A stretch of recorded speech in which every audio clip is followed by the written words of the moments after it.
स्वागत है आपका आज की क्लास में। यूनिक वे क्लासेज की ओर से मैं आपका स्वागत करता हूं। बेटा हमारा व्रत चल रहा था, सर्किल चल रहा था। हमने अपनी पिछली क्लास में ही सर्किल टॉपिक स्टार्ट किया था, व्रत स्टार्ट किया था। और व्रत में हम क्या पढ़ चुके हैं अब तक अपने पिछले पार्ट में, पार्ट नंबर 1 में व्रत के, कि हमने व्रत की डेफिनेशन देखी थी, हमने उसमें डायग्राम बनाया था और डायग्राम में हमने व्यास क्या होता है वो दर्शाया था, त्रिज्या दर्शाई थी, परिधि हमने बताई थी यहाँ पर क्या होती है। ठीक है, ये चीज़ हमने देखी थी। साथ में हमने परिधि की डेफिनेशन देखी थी, परिधि क्या होती है। उसके बाद हमने केंद्र देखा था, केंद्र की डेफिनेशन। फिर हमने व्यास देखा था, त्रिज्या देखी थी। ठीक है, इनकी डेफिनेशन हम पढ़ चुके हैं। आज हम आगे अपनी कंटिन्यू क्लास करते हैं। ठीक है, क्लास को कंटिन्यू करते हैं। और मैंने आपको बोला था पिछली क्लास में, अब हम आगे क्या पढ़ेंगे इसमें। सबसे पहले हमने जो त्रिज्या व्यास पढ़े हैं और परिधि पढ़ी है, तो इन तीनों के बीच में क्या संबंध होता है, ठीक है, वो चीज हम देखेंगे। तो हम देखेंगे आज की हेडिंग में, हमारी जो पहली हेडिंग होगी वो क्या होगी कि त्रिज्या व्यास और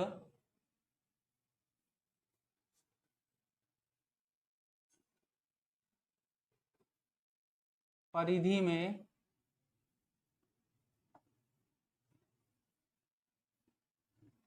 संबंध।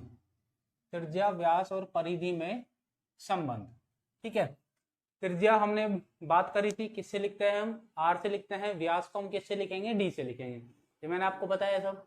अब त्रिज्या व्यास और परिधि में क्या संबंध होता है, तो इसको हम 2 पॉइंटों में लिखेंगे।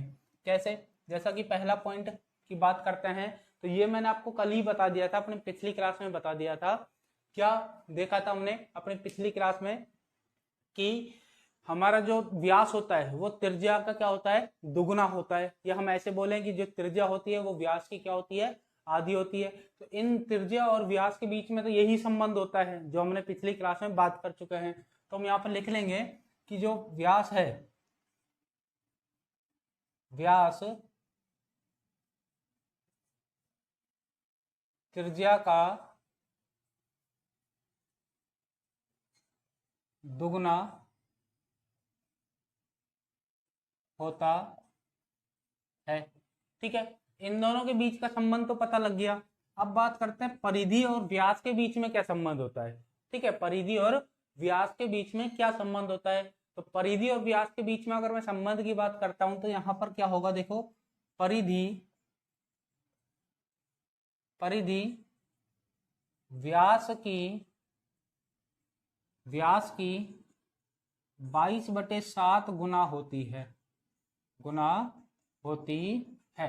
परिधि जो है वो व्यास की कितनी गुना होती है, 22/7 गुना होती है। वापस से देखेंगे कि जो व्यास है वो त्रिज्या का दुगुना होता है और जो परिधि है वो व्यास की 22/7 गुना होती है। अब आप कहोगे सर आपने त्रिज्या व्यास में बता दिया, व्यास परिधि में बता दिया, परिधि और त्रिज्या में क्या संबंध होता है। भाई जब हमने परिधि और व्यास का निकाल लिया तो परिधि और त्रिज्या का हम निकाल सकते हैं, क्योंकि हमें व्यास और त्रिज्या का पता है। ठीक है, कैसे निकाल सकते हैं, तो इसको भी हम तीसरे पॉइंट में लिख सकते हैं। ठीक है, या हम इसको ना याद करते हुए हम 2 को ही याद करें तो हमारे लिए वो है बेहतर होगा। उसको मैं आपको एग्जाम्पल से बता देता हूँ। ठीक है, जैसे एग्जाम्पल से मैंने बताया आपको कि मान लीजिए किसी वृत्त की त्रिज्या आर बराबर हमारे पास है 2.5 सेंटीमीटर। ठीक है, हमारे पास त्रिज्या कितनी है, 2.5 सेंटीमीटर। अब हमें क्या करना है, हमें निकालना है व्यास। ठीक है, अब हमें व्यास निकालना है, तो व्यास क्या होगा, देखो, तो व्यास त्रिज्या का डबल होता है, तो इसको डबल कर देंगे, मतलब 2 से मल्टीप्लाई कर देंगे, कितना आ जाएगा, 5 सेंटीमीटर। और मान लीजिए हमें परिधि भी निकालनी है, परिधि भी निकालनी है। ठीक है, परिधि भी निकालनी है, तो हम क्या करेंगे, परिधि का हमें पता है कि परिधि व्यास की कितनी गुना होती है, 22/7 गुना होती है। तो 22/7 गुना कर लेंगे किसकी, व्यास की, तो 5 गुना 22/7। ठीक है, 22 पंजे हो जाएगा 110/7। ठीक है, क्लियर है ये चीज आपको, ठीक है, क्लियर है ये चीज आपको। ठीक है, आगे हम बात करते हैं, अब आगे हम बात करेंगे, आगे हम बात करते हैं अपने, अब क्या बोल रहा था मैं कि व्यास त्रिज्या और परिधि में क्या संबंध होता है। ठीक है, यहां से आप देखो कि त्रिज्या हमारे पास 2.5 है और 110/7 है। या मैं आपके सामने कुछ एक ऐसा एग्जाम्पल लेता हूं, जैसे कि मैंने दूसरा एग्जाम्पल लिया, उससे आपको और इजी समझ में आएगा कि मैंने त्रिज्या मैंने 3.5 सेंटीमीटर। कितनी ली? 3.5 सेंटीमीटर। अब हमें निकालना है व्यास। ठीक है, व्यास निकालना है तो हम क्या कर देंगे, इसका डबल कर देंगे। कितना हो जाएगा ये? 7 सेंटीमीटर। और परिधि हमें निकालनी है, तो परिधि के लिए हम क्या कर लेंगे बेटा, क्या कर लेंगे कि व्यास को 22/7 से मल्टीप्लाई कर देंगे, ये कैंसिल हो जाएगा, तो 22 सेंटीमीटर आ गया। ठीक है, क्लियर है अभी ये चीज? अब देखो, मैं बता रहा था आपको त्रिज्या और परिधि में संबंध। ठीक है, वो हम यहाँ पर भी बात कर सकते थे, पर यहाँ पर थोड़ी कैलकुलेशन कुछ ऐसी आ रही है कि हमारी बट्टे में आ रही है, तो आपको कम समझ में आता। यहाँ पर आपको इजिली समझ में आएगा कि त्रिज्या हमारे पास थी 3.5, परिधि आई है 22। अब ये इसका कितना गुना है ये देखो, तो वहां से हमें क्या पता लग जाएगा, त्रिज्या और परिधि में संबंध। और अगर यहीं से मैं बात करता हूं, यहीं से अगर मैं बात करता हूं, तो क्या होगा कि परिधि जो है वो व्यास की कितनी गुना है? 22/7 गुना है। यही तो मैंने लिखाया। ठीक है, परिधि जो है वो व्यास की 22/7 गुना है। व्यास को 22/7 से गुणा करेंगे। अब हमें पता है कि व्यास जो है वो त्रिज्या का डबल होता है, तो इसको व्यास को हम 2 गुणा त्रिज्या लिख सकते हैं, और मल्टीप्लाई में हमारे पास क्या है? 22/7। तो हम यहाँ से कह सकते हैं कि परिधि जो है हमारे पास है वो क्या हो गई? 22 दूनी 44/7 मल्टीप्लाई त्रिज्या। तो यहाँ से हमारा एक रूल बन सकता है, जो अगर आप याद करना चाहो। ठीक है, वैसे ये दोनों से ही काम हो जाएगा। अगर मान लीजिए परिधि दे रखी है, त्रिज्या निकालनी है डायरेक्ट, ठीक है, तो हम क्या कर सकते हैं, इस रूल से इस रूल को बना सकते हैं। और याद करने चाहते हो, याद हो तो और अच्छी बात है। तो यहाँ से क्या रूल बना हमारे पास कि परिधि जो होती है वो त्रिज्या की कितनी गुना होती है? 44/7। तो हमें क्या कर देना, सिंपल सा 22/7 को में 22 को क्या कर देना है? डबल कर देना है। 22/7 का क्या हो जाएगा? डबल हो जाएगा, 44/7। क्लियर है? समझ में आया? आगे बढ़े। तो ये हो गया हमारा त्रिज्या व्यास परिधि में संबंध। आगे बढ़ते हैं, आगे देखेंगे।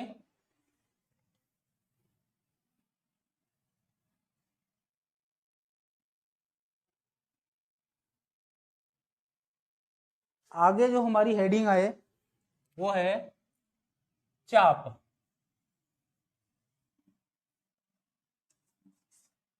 ठीक है, आगे हमारी हेडिंग है चाप। अब चाप क्या होता है? जैसे कि देखो, ये है हमारा वृत्त।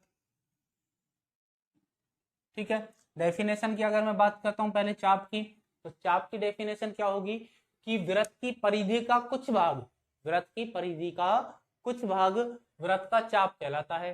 परिधि का कुछ भाग, जैसे ये क्या होती है? परिधि होती है। ये क्या होती है? परिधि। हमने बात करी थी अपनी पिछली क्लास में कि पथ की बात करी थी। ठीक है, तो ये पथ क्या है? परिधि है। ये परिधि है, परिधि का कुछ भाग, मान लीजिए यहां से लेकर यहां तक हमने कुछ भाग लिया, ये क्या कहलाएगा? वृत्त का चाप। वृत्त की परिधि का कुछ भाग वृत्त का चाप कहलाता है। क्लियर है ये चीज? अब ये चाप हम किससे बनाते हैं? आप सभी ने बनाया है कि हम किससे बनाते हैं? प्रकार की सहायता से। हम इसको प्रकार की नोक को ऐसे रख के और दूसरी तरफ पेंसिल लगी होती है, तो हम इस प्रकार बना देते हैं, तो इसी प्रकार बनता है। वही चीज तो है ये। ठीक है, तो वृत्त का कुछ भाग, अगर हम उस प्रकार को पूरा घुमा देते हैं तो क्या बन जाता है? वृत्त। पर हम उसको पूरा नहीं घुमाते, हम थोड़ा छोटा बनाते हैं, तो वृत्त की परिधि का कुछ भाग ही बनाते हैं। वही वृत्त का क्या कहलाता है? चाप कहलाता है। डेफिनेशन हम लिख लेते हैं, आप भी नोट करेंगे कि वृत्त की परिधि का कुछ भाग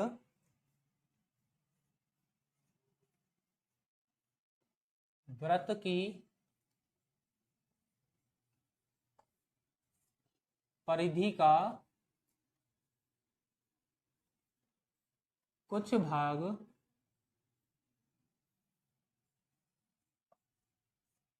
वृत्त का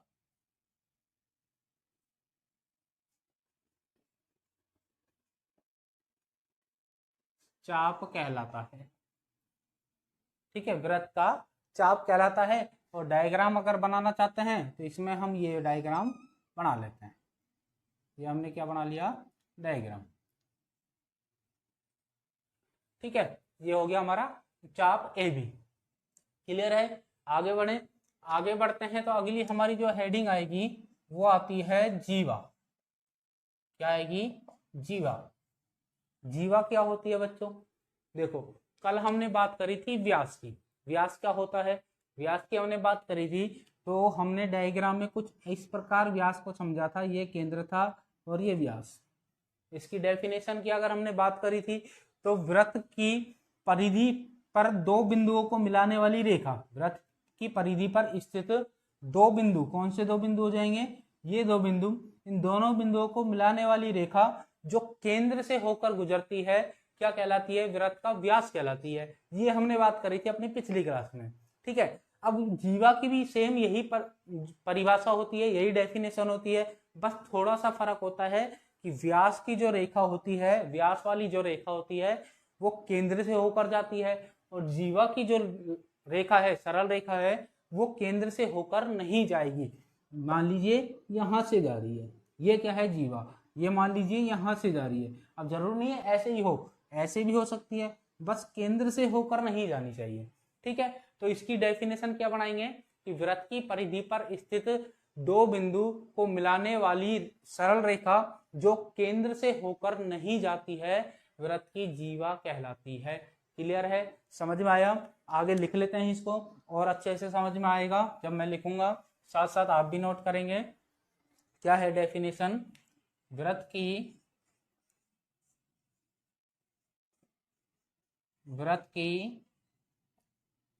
परिधि पर स्थित दो बिंदुओं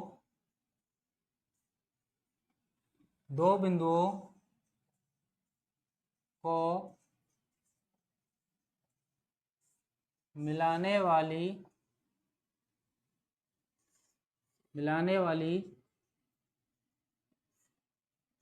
सरल रेखा जो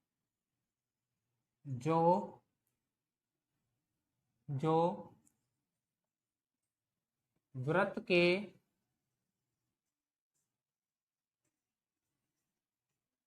केंद्र से होकर नहीं गुजरती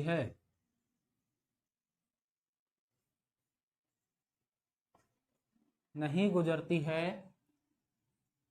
वृत्त की जीवा कहलाती है। ठीक है, वृत्त की जीवा कहलाती है। डायग्राम की बात करते हैं तो डायग्राम देखो क्या हो सकता है इसका, कि ये हमारा हो गया वृत्त,